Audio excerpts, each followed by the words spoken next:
nos quedamos viendo este cuadro en el que decíamos que era un cuadro orientativo, donde podríamos determinar, dependiendo del tipo de rodillo, el número de el espesor y el número de pasadas, ¿cierto? ¿Qué factores? Bueno, una aclaración antes de... Nos quedan 4 clases con la de hoy. Hoy tenemos que terminar de ver un tema que son 3 equipos. Dentro de 8 días vemos los otros 3. Dentro de 15 descansan de mí. Dentro de 20. ¿Por qué? Sí. Porque es 1 de mayo. Festivo. Ya que más se trabaja el día de trabajo. Dentro de 20 días vamos pavimentos flexibles, procesos constructivos de pavimentos flexibles, y dentro de un mes pavimentos rígidos, y se acabó quien te quería. Entonces, de verdad que los necesito bien concentrados, porque necesitamos que nos rinda el tiempo. Profe, ¿y los entregables más o menos cuándo los subes? Los de... Con la rúbrica. Pues los puedo subir ahorita. Ah, La sí. rúbrica si no la tengo yo, la rúbrica sí es los coordinadores. Pero la guía sí se las puedo Vaya pasar. avanzando con eso. Mañana, yo creo que pronto se las subo. Listo. Entonces, ¿qué factores me afectan la tongada? La humedad, hemos hablado que la humedad la necesitamos para obtener la densidad requerida. La naturaleza del suelo. Dependiendo del suelo que vayamos a compactar, igual nos va a afectar ese espesor de la capa. El equipo seleccionado para realizar la compactación, hace 8 días vimos un cuadro en el cual nos mostraba que dependiendo del tipo de suelo se podía utilizar uno u otro compactador, ¿cierto? Y por último, la velocidad de trabajo. Hoy vamos a empezar a ver rendimientos y vamos a ver que en la mayoría de ellos vamos a necesitar la velocidad del equipo para poder calcular el rendimiento. Entonces, aquí nosotros lo que podemos ver es que a mayor cantidad de pasadas que tengamos para un mismo material, vamos a lograr acercarnos más hacia el productor modificado, e igualmente vamos a poder compactar en mayores capas, en mayores espesores de capa un material. ¿Listo? Ahorita lo vemos con los tramos de prueba que les he dicho que nos toca hacer en cada obra. Entonces ahorita lo vemos. Esos tramos de prueba, entonces, para esas tongadas o esas capas, nosotros que tenemos que tener en cuenta que la distribución de la compactación va a variar con la profundidad. Ya lo habíamos mencionado.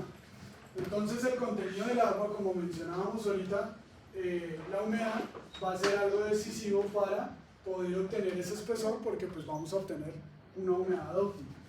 También va a ser decisivo a la hora de calcular los rendimientos tener el número de pases, que va a ser menor con el espesor de la capa. Si tengo una capa de 5 centímetros, es lógico que con menos pasadas que yo haga de mi compactador, pues voy a obtener la densidad. Si tengo una capa de 10 centímetros, seguramente me va a tocar aumentar ese número de pases para poder lograr la densidad del material. Entonces vamos a realizar tramos de prueba. Yo les he venido diciendo en estos días que hay que hacer unos tramos de prueba que tienen que quedar aprobados por la interventoría, y esos tramos de prueba dependen del material que voy a tener en obra y de los equipos que tengo en obra para poder hacer la compactación. Entonces, ¿de qué se trata de esos tramos de prueba? Yo tengo un mismo material, debo llegar a una densidad especificada. ¿Cuál es esa densidad especificada para mi proyecto? ¿La del Protos? ¿O el 95%? El 95%. Entonces esa va a ser mi 95% del producto.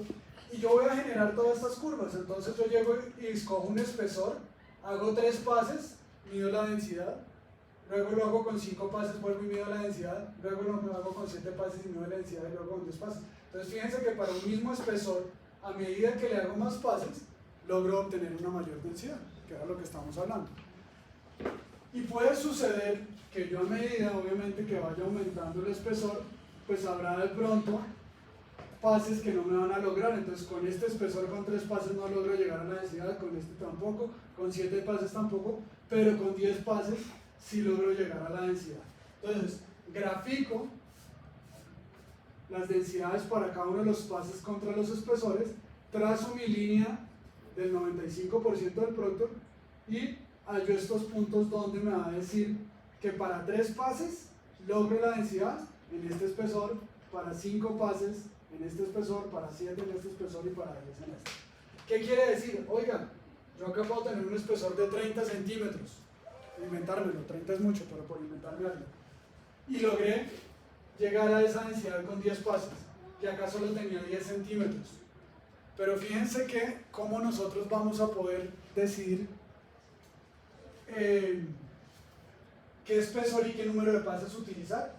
Básicamente vamos a elegir el par formado por el número de pases y el espesor de la tongada que tenga la mayor producción horaria. ¿A qué nos referimos con producción horaria? ¿Qué es producción? ¿Qué otras palabras lo podemos decir? Rendimiento, ¿cierto? Entonces aquí es donde vamos a empezar a hablar de rendimientos.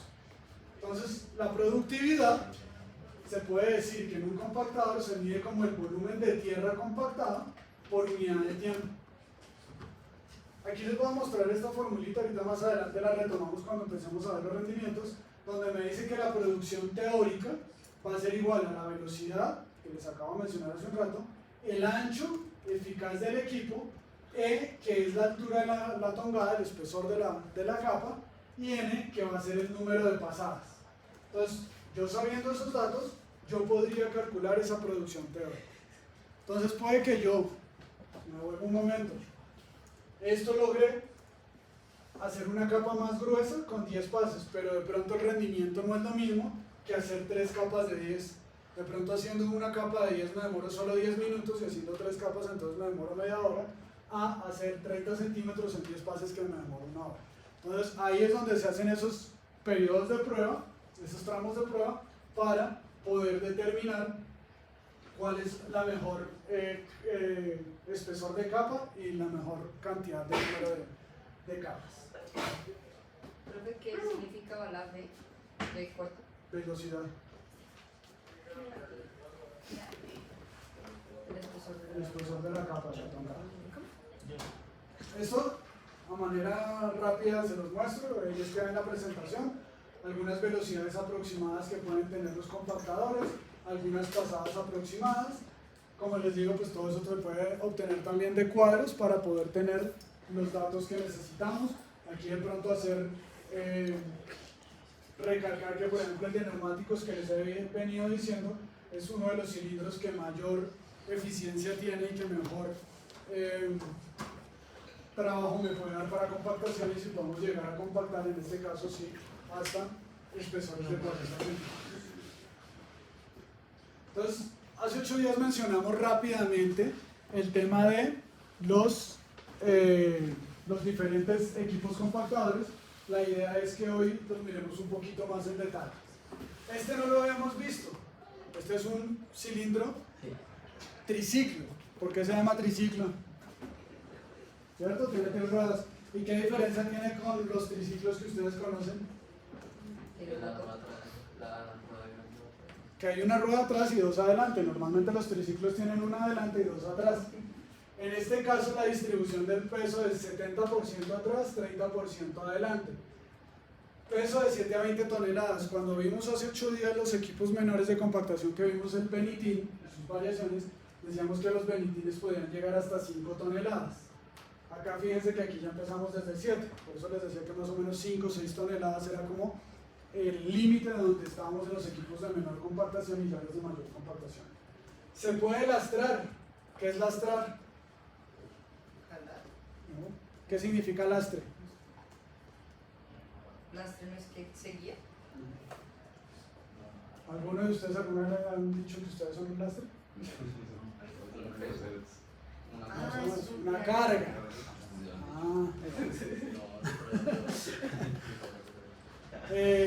Ojalá no se los digan, ¿no? Que decir que usted es un lastre, usted es una carga. Entonces, ¿cómo se puede lastrar? Este cilindro de atrás se puede rellenar con agua o con arena para hacerle generar más peso a esa rueda y pues lograr un poco más de fuerza y de presión. Tenemos datos de las ruedas, esto se pueden averiguar fácilmente, carga mínima 200 libras adelante y trasera 500 libras atrás. Entonces, primer rodillo. ¿Cuál es el ancho? El ancho en este caso, la rueda sencilla, que es la de atrás, tiene de 1,20 y esta rueda de adelante 50 centímetros.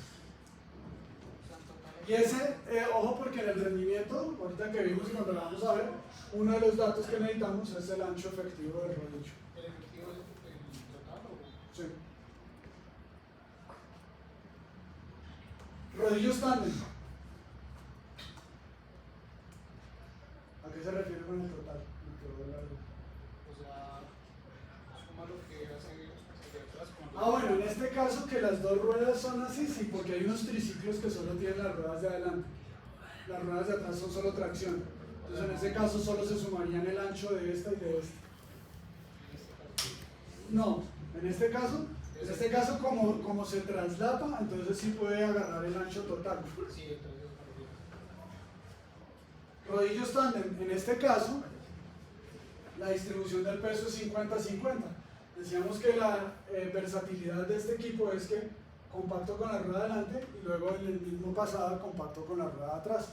Entonces la distribución es 50-50, pesos de 8 a 10 toneladas, ancho de ruedas de 1,20 a 1,80 y carga máxima 250-300 libras por pulgada cuadrada. Segundo rodillo, tándem. Tercero, el famoso patecabra que hemos hablado tanto. ¿Se acuerdan cuál es el esfuerzo? Ya que les tocó contestar en el quiz, ¿cuál es el esfuerzo que utiliza el amasado, ¿cierto? Muy bien. Entonces, ¿cómo funciona? El rodillo tiene estos dientes o estas patas que normalmente son de 50 a 65 por rodillos y tienen una altura de 20 centímetros. Peso de 8 a 40 toneladas. ¿Cómo funciona este rodillo? Tenemos una capa que ya está compactada, un terreno que ya está compactado. Extendemos el terreno suelto a compactar la capa de terreno. Cuando empieza a circular el cilindro se entierra, estas patas se entierran porque el material está suelto y queda apoyándose sobre el terreno que está abajo, la capa abajo que está compacta. A medida que empieza a pasar varias veces, empieza a compactar, entonces va a empezar a compactar de abajo hacia arriba. Entonces empieza a compactar la parte más baja del terreno suelto y a medida que va pasando va compactando más hasta un momento en que ya llega, digamos lo que a la superficie, ya todo el material está compacto y prácticamente el rodillo no va a enterrarse, ¿cierto? Ya la capa está compactada que el rodillo va a poder pasar sin que las patas se entierren. Pero ahí no queda disparejo. Pues en teoría no, porque todas las paticas están distribuidas de que logren abarcar todo el ancho. O sea, están traspuestas. No, si tú te das cuenta, no son solo filas de patas. Igual el cilindro pasa por acá y acuérdense que se corre como un 50% y vuelve y pasa. Entonces tú visualmente, tú también empiezas a ver si falta en algún lado para volverlo a pasar. Entonces, tenemos una vista transversal. esto es un corte. Sí. Listo, entonces es el famoso rodillo patecabra y así es como funciona la presión por amasado. Compactadores de llantas. Entonces, les decía que el compactador de llanta funciona por el inflado de los neumáticos. Entonces, yo puedo variar ese inflado y a medida que lo inflo más, que aumenta la presión de las llantas, va a tener una mayor carga sobre el terreno. Puede aumentar de 0,2 a 0,9 megapascales. Pueden ser con neumáticos con dibujo o lisos. Los que se utilizan con dibujo se utilizan en terrenos granulares. Los lisos se utilizan en pavimentos flexibles, en la carpeta asfáltica para no dejar huellas. Tienen algo que se llama la suspensión isostática. Esa suspensión lo que hace es que es una suspensión por cada rueda. ¿Qué busca esa suspensión? Que cada rueda logre adaptarse al terreno, para que todas las ruedas entren en contacto con el terreno y puedan ejercer la presión sobre el terreno. Si todas las ruedas estuvieran sobre una sola suspensión, las que pasaran por la parte más alta son las que iban a sostener el compactador y las otras quedarían flotando, quedarían sobre el terreno, entonces pues no haría presión. Y otra cosa importante tener en cuenta en los compactadores de neumáticos es que las ruedas son impares. ¿Por qué? Porque tiene que haber unas ruedas que se transpongan con los espacios que dejan vacías las de adelante. Entonces las ruedas de atrás están transpuestas para que compacten los sitios por los cuales no pasaron las ruedas de adelante. Entonces así logramos precisamente que toda la compactación se dé uniformemente sobre el terreno. Compactador de malla o de reja. Yo les decía hace 8 días que en la definición del compactador que los compactadores son máquinas autopropulsadas o podían ser remolcadas. Este es el caso en el que este compactador es remolcado por un tractor. En este caso, al ser de malla, fíjense que la superficie no es continua, entonces la superficie disminuye en contacto un 50%. ¿Qué pasa cuando yo no tengo la misma superficie de apoyo y tengo la misma fuerza, el mismo peso? ¿Cómo es la fórmula de la presión? Área. Ingenieros, presión es igual a fuerza sobre área. Si la fuerza es la misma, pero el área de contacto es menor, ¿cómo será la presión? Mayor. Porque es menos área, mayor presión. Entonces lo que busca este de rejillas es precisamente, aprovechando la misma carga, tener una mayor presión. Entonces aumenta la presión de contacto desde 1.5 a 6 megapascales. El peso puede ser hasta de 14 toneladas, lastrándolo. En este caso pues tocará lastrarlo con material granular u otro material que va dentro de las ruedas. Y como les digo, remolcado por tractor. Pero no entiendo muy bien qué es el hecho de lastrar. O sea, sé que Lastrar es carga- ponerle más carga. Ok. Entonces aquí dentro de la rueda, si tú te das cuenta, tú le metes más peso. En el caso de los cilindros, puede ser con agua o con arena. En este pues no podría ser con agua ni con arena. Entonces son elementos, pueden ser elementos de concreto prefabricados, pueden ser rocas, algo que te dé más peso y que no se salga acá. Pero digamos, ese tipo de compactador no se podría como clavar en el suelo. Podría llegar en determinados suelos, podría llegar a enterrarse, de pronto en suelos muy cohesivos, como unas arcillas. Terrenos granulares de pronto no tanto. Y el último es el compactador vibratorio. Es un rodillo liso, que habíamos mencionado. La diferencia es que tiene un eje descentrado que se puede poner a rotar y me genera unos intervalos de frecuencia. Habíamos hablado de que había dos intervalos de baja y de alta amplitud. El de baja amplitud o el de baja frecuencia va de 25 a 30 Hz y el de alta frecuencia va de 32 a 38 Hz. A mayor amplitud, mayor frecuencia, mayor carga que le da, porque pues vibra más el terreno, se acomodan mejores las partículas, entonces logran una mejor compactación. Peso de 8 a 18 toneladas. Entonces en términos generales, ahí podemos ver las diferencias entre los distintos compactadores que podemos utilizar en obra y sus características. Rendimientos, entonces empecemos a hablar de rendimientos. Entonces como les decía, hoy vamos a hablar de rendimientos, ustedes van a tener que aplicar esto